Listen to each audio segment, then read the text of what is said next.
Fala galera, seja novamente bem-vindo ao canal do professor Emanuel Macedo, seu professor de física. Bom pessoal, hoje vamos falar sobre a força de tração, ok? Mais uma aulinha aí de dinâmica importantíssima, tá? Da mesma forma que foi importante a aula sobre força normal, tá? Se você não olhou, dá uma volta aí pros vídeos anteriores, tá? Eu coloquei uma aula aí recentemente sobre força normal e agora eu vou falar sobre a força de tração. Então, se você gostar da aula, se inscreve no canal, deixa seu like, tá? Deixa aquele joinha lá, ativa o sininho, tá? Para as notificações ficar chegando aí tu fica recebendo as notificações regularmente, tá? E ajuda também aqui o canal do professor a continuar crescendo. Então, vamos à aula. Bom, pessoal, é o seguinte, ó. Aqui a gente tem três exemplos, tá? Aqui você vai ter a letra A, tá? Letra A, letra B e letra C. Pessoal, tanto no exemplo A, quanto no exemplo B e quanto no exemplo C, perceberam que existe um fio, tá? Temos um fio aqui, ó, tem um fio. Aqui também tem um fio ó, entre essas duas massas. E aqui também tem um fio, tá? Que está sendo tracionado, está sendo puxado por essas duas pessoas. Pois bem, toda vez que a gente tiver um fio que estiver esticado, como é o caso aqui, ó, esse fio está esticado. Esse também está esticado, já que tem uma força aqui. Esse também está sendo esticado, porque tem duas pessoas puxando ele. Toda vez que a gente tiver fios, ó, toda vez que a gente tiver fios, ou então algum cabo, tá? Cabos, cordas, barbantes. Toda vez que a gente tiver esses elementos presentes em alguma questão de dinâmica, em algum momento tu vai ter que saber, tá? Que vai ter que calcular a tração, ou lembrar que vai existir a tal força de tração. Então a força de tração ela vai estar sempre presente quando você tiver um fio, um cabo, uma corda, um barbante, desde que estejam tracionados, ok? Então veja bem, ó. Vamos entender aqui esses três exemplos. O primeiro exemplo, eu tenho aqui um bloco ó, de massa M. Temos aqui um bloco de massa M e esse bloco ele está em repouso, ou seja, esse bloco ele está em equilíbrio, certo? O bloco está em equilíbrio. Bom, de acordo com a primeira lei de Newton, tá? A primeira lei de Newton diz o quê? Que toda vez que um bloco ou um corpo qualquer esteja em equilíbrio, a força resultante que atua sobre ele é zero. Então, para que esse bloco aqui fique em equilíbrio, a força resultante que atua sobre ele tem que ser zero. E o que é força resultante? É a soma de todas as forças que atuam sobre aquele corpo. Então, quais são as forças que eu tenho aqui atuando sobre esse corpo? Ora, a gente sabe que existe a força gravitacional, deixa eu ajeitar aqui, a gente sabe que existe aqui a força gravitacional que puxa o corpo para baixo, né? Ó, força peso. A força peso aqui. Deixa eu ajeitar melhor esse vetor aqui. Então, a força peso puxa esse corpo para baixo, tá? Mas como eu estou dizendo que esse corpo aqui, pessoal, ele se encontra em equilíbrio, para ele ficar em equilíbrio, tem que ter uma força contrária que equilibra o peso. Ou seja, tem que ter uma força aqui, ó, para cima, que vai equilibrar o peso, tá? Essa força que está apontando para cima é a força de tração, certo? Então, mais uma vez, ó, esse bloquinho está em equilíbrio. A força resultante que atua sobre ele é zero. E quais são as forças que atuam sobre ele? A força gravitacional, tá? A Terra está puxando esse bloco em direção ao seu centro. E aí, para que ele fique paradinho aqui em equilíbrio, a força de tração puxa ele para cima. Tá? Como eu falei, a força de tração ela sempre tem como função puxar os corpos. Puxar o corpo. Então, ó, se o peso aqui vale desse corpo, eu disse que esse peso, tá? Eu sugeri que dei como exemplo aqui que o peso desse corpo vale 200 newtons. Ora, se eu estou dizendo que para ele ficar em equilíbrio, o peso tem que ser em módulo igual à tração, então, gente, a tração também tem que ser igual a 200 newtons, certo? Então, essa tração aqui, ó, que está puxando o corpo para cima aqui, ó, ela também tem que ter um valor de 200 newtons para equilibrar o peso, Tranquilo? Então, ó, pessoal, só se ligar aí quando a questão te falar que o bloco está em equilíbrio, se for um bloco que está pendurado, ó, e a questão te falar que ele está em equilíbrio, se o peso puxa ele para baixo, para ele ficar em equilíbrio, a tração puxa para cima. E só lembrando o seguinte, tá, pessoal? Tomem cuidado, tá? Que muitas vezes a gente pode acabar confundindo alguns detalhes aqui. Deixa eu pegar aqui uma borracha rapidinho aqui. Ó, deixa eu apagar essa parte aqui, ó. Tem muitas pessoas, às vezes, que quando vê uma situação desse caso aqui, acaba levando a ideia aqui que aqui fosse um par de ação e reação. Ó. É como se eu estivesse dizendo, tá, que tração e peso, né, são iguais, e muita gente acaba achando que a tração e o peso constituem um par de ação e reação, ou seja, como se a tração para cima fosse uma reação do peso. Pessoal, tração e peso não, coloca assim, ó, não são pares, tá? Não são pares de ação e reação. Pelo amor de Deus, não vão sair por aí dizendo, tá? Que como esse corpo aqui está em equilíbrio, a tração que puxa ele para cima equilibra com o peso puxado para baixo, né, que está puxando o corpo para baixo, não vão sair por aí falando que, nesse caso, tração e peso são pares de ação e reação. Até porque, pessoal, aqui no meu canal ainda não coloquei, tá, nenhuma aula sobre a terceira lei de Newton, mas em breve, tá, em breve vou colocar uma aula sobre a terceira lei de Newton. Mas se tu já estudou na tua escola, tu deve saber que ação e reação não atuam em corpos, não atuam no mesmo corpo. A tração e o peso, nota, estão atuando no mesmo corpo. E para ser par de ação e reação, tem que atuar em corpos diferentes, tá? Então eu não vou dizer, tá, que a tração e o peso aqui são pares de ação e reação, pelo amor de Deus, tá? A tração aqui, ó, ela aparece porque o fio está esticado. Como o bloco está sendo puxado para baixo, esse fio está sendo esticado. E aí você vai ter uma força de tração para cima que puxa o bloco, tá? Com a finalidade de deixar ele em equilíbrio. Tranquilo? Então, nesse primeiro exemplo aqui, ó, a tração ela serve unicamente para equilibrar o peso. É claro, pessoal, tá? É claro que aqui também, ó, tem uma força de tração para baixo, ó, aqui também, tá? Por que que eu sei que aqui tem uma força de tração? Porque se o bloco puxa o fio para baixo, ó, isso aqui, ó, essa força aqui em cima é feita pelo bloco, né? Feita pelo bloco. Se o bloco que está sendo puxado para baixo puxa o fio para baixo, tá? O bloco, por sua vez, o fio, por sua vez, puxa o bloco para cima, certo? Então, nesse caso aqui, ó, tem uma tração para cima, que seria, no caso, a reação dessa força aqui, ó. Isso sim, isso aqui, ó, essas duas forças, essas daqui, essas sim são pares de ação e reação. Essas são, tá? Porque estão atuando em corpos diferentes, tá? Então, espero que você tenha entendido esse primeiro exemplo aí, tá, pessoal? Se eu falei muito rápido, tá? Ou se você não entendeu alguma parte, o que é que tu faz? Volta o vídeo, dá uma pausa de novo, analisa bem aí o desenho, tá? O bom da videoaula é isso, tá? Que a gente pode continuar a aula, tá? Parar, voltar a qualquer momento, certo? Bom, o exemplo B, tá? O exemplo B é o seguinte, ó. Pessoal, aqui você tem dois bloquinhos, ó, bloco M1 e o bloco M2. Se a gente fosse analisar as forças que atuam em cada um deles, tá? Eu desenharia aqui, ó, uma força normal, ó, que a gente já aprendeu, né? Normal. Quem é que faz a normal, pessoal? A superfície, ó. E como é que a normal aparece? A normal aparece uma vez que esse corpo é puxado para baixo, tá? Aqui também, ó.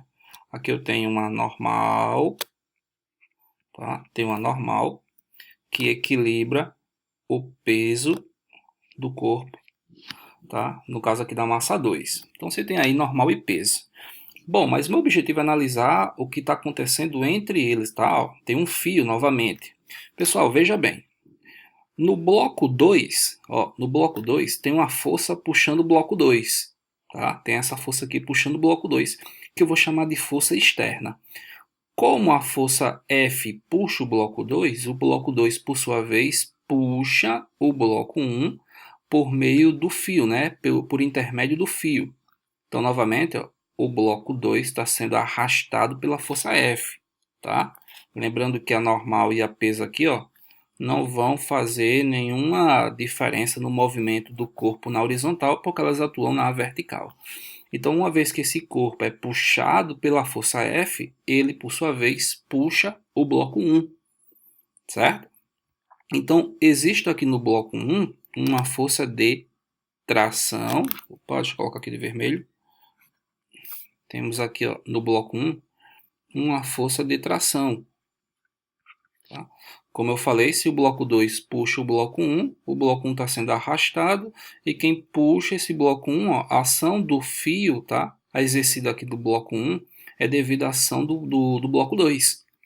Então você tem aqui uma força de tração puxando o bloco 1, certo? Bom, se o bloco 2 puxa o bloco 1, o que é que o bloco 1 faz? De acordo com a terceira lei de Newton, puxa o bloco 2. Então no bloco 2, ó, eu também tenho uma força de tração, certo? Então, nesse caso aqui, ó, a tração está entre os dois corpos, tá? Mais à frente a gente vai ver que essas forças aqui, elas são chamadas de forças internas, tá? Elas são internas, tá, ao sistema, ok? É claro, isso mais à frente. Hoje, nossa aula, pessoal, é só para a gente analisar para onde é que aponta a força de tração, tá? Qual o sentido, qual a finalidade dela aqui. Pessoal, um detalhe aqui importante para vocês é o seguinte.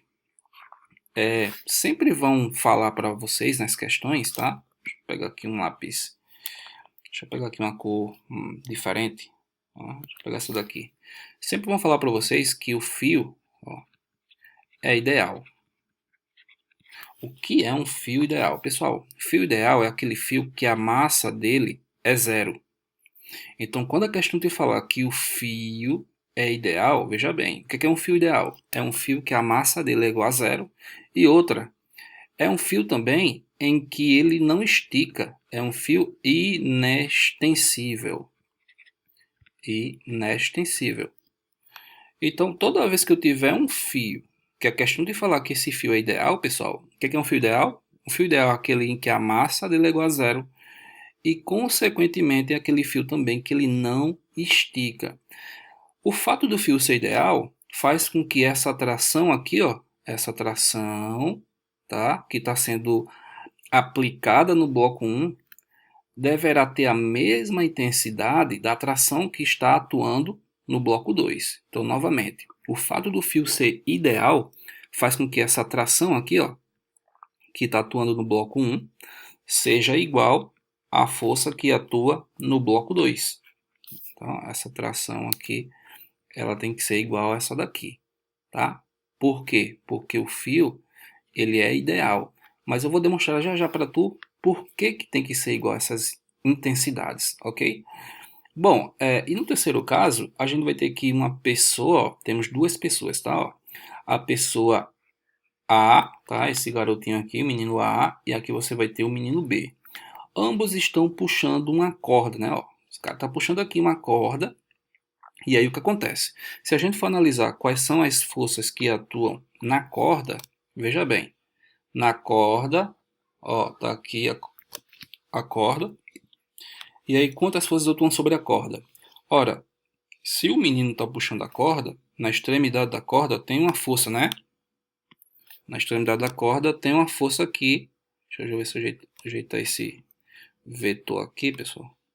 Ó, tem uma força aqui puxando ele, que eu vou chamar de força AC. É a força que o menino A faz na corda C. E nesse sentido aqui, ó, vai ter a força FBC, que é a força que o bloco, desculpa, o bloco B não, desculpa, o menino B, tá? Ele faz na extremidade da corda.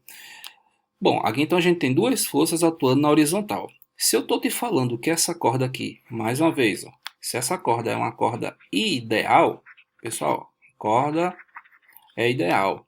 Então significa o quê? Que a massa da corda é igual a zero. Como a massa da corda é igual a zero, não existe nenhuma força-peso. Força-peso aqui na corda não existe, tá? Uma vez que ela não tem massa, se não tem massa, não pode ter peso, ok? Então vamos fazer o seguinte, vamos fazer a resultante das forças que atuam sobre essa corda. Para isso, eu vou pegar a segunda lei de Newton, força resultante na corda, é a massa da corda vezes a aceleração. Flechinha em cima do F, flechinha em cima do A, já que são grandezas vetoriais. Pessoal, quais são as forças que atuam na corda? Novamente, a força que o menino A faz na extremidade aqui, ó, é a força AC, força de A em C, e aqui é a força de B em C, força do menino B que ele faz em C. Então vai ficar assim, eu vou considerar que para esse lado de cá é positivo, tá? Apontando para cá, positivo. Apontando para lá, negativo. Esse negativo nem apareceu. Aqui, ó, negativo, certo? Então vamos lá, ó. Força resultante na corda vai ser a força positiva, né? Ó, força que o menino A faz na corda, menos a força que o menino B faz na corda, igual a massa da corda vezes a aceleração. Mas, pessoal, o que acontece? A massa da corda é zero, tá? A massa da corda é zero. Como a massa da corda é zero, zero vezes A, esse termo de cá vai zerar. Então, como é que vai ficar aqui? Vai ficar que a força AC é igual à força BC, né? Ó, porque eu vou pegar esse pedaço aqui que está negativo, esse termo que está negativo, vou jogar para o outro lado. E aí eu chego a essa relação aqui, ó. Eu chego a essa relação que a força que está sendo exercida desse lado de cá tem a mesma intensidade da força que está sendo exercida desse outro lado. Ou seja, a força AC é igual à força BC. O que eu estou querendo dizer para vocês? Que toda vez que o fio for ideal, as intensidades da tração de cada lado, tá? De cada extremidade, é igual. Ou seja, deixa eu pegar aqui de novo, fazer o desenho aqui da corda. Ó. Fazer novo desenho da corda. Tá aqui a corda, pessoal. Certo? Tá aqui a corda. Quais são as forças que atuam na corda? A força de tração, ó. Força de tração aqui, que é essa FAC, só que agora eu vou chamar de T. E do outro lado, a força BC, eu vou chamar também de T. Certo? Ou seja, como a corda agora ela é ideal, quando a corda for ideal, quando o fio for ideal, tá? A questão vai te falar que é isso que vai aparecer para tu nos exercícios, tá? Nas tuas questões lá, vai te falar que a corda é ideal. Quando a corda é considerada ideal, que a massa é igual a zero, a intensidade da tração em cada extremidade é a mesma. Ou seja, se eu chamo isso aqui de T1 e eu chamo isso aqui de T2, T1 tem que ter em módulo o mesmo valor de T2. Por isso que eu falei aqui que esse fio, ó, se ele for ideal, essa tração no bloco 1 e essa tração no bloco 2 também tem que ter a mesma intensidade. Tranquilo, galera? Então, gente, ó, essa era a aula de hoje, tá? Que eu queria falar para vocês sobre força de tração. Espero que tenha ajudado aí, tá? Tenha sancionado as tuas dúvidas. Como eu falei, se tiver algum probleminha, se foi muito rápido, ou se você não entendeu alguma parte do vídeo, pausa, volta, tá? Ou então, coloca aí nos comentários alguma dúvida, tá? Ou então a mesma sugestão aí para melhorar as aulas, que a finalidade aqui é só te ajudar, tá? A continuar nos teus estudos aí, te ajudar na tua prova, seja lá para o que for que você está pretendendo fazer aí, beleza? Então, pessoal, fiquem atentos aí às próximas aulas, tá? Deem um joinha, tá? Ativem o sininho e fiquem atentos às notificações do meu canal, beleza? É isso aí, valeu e fui!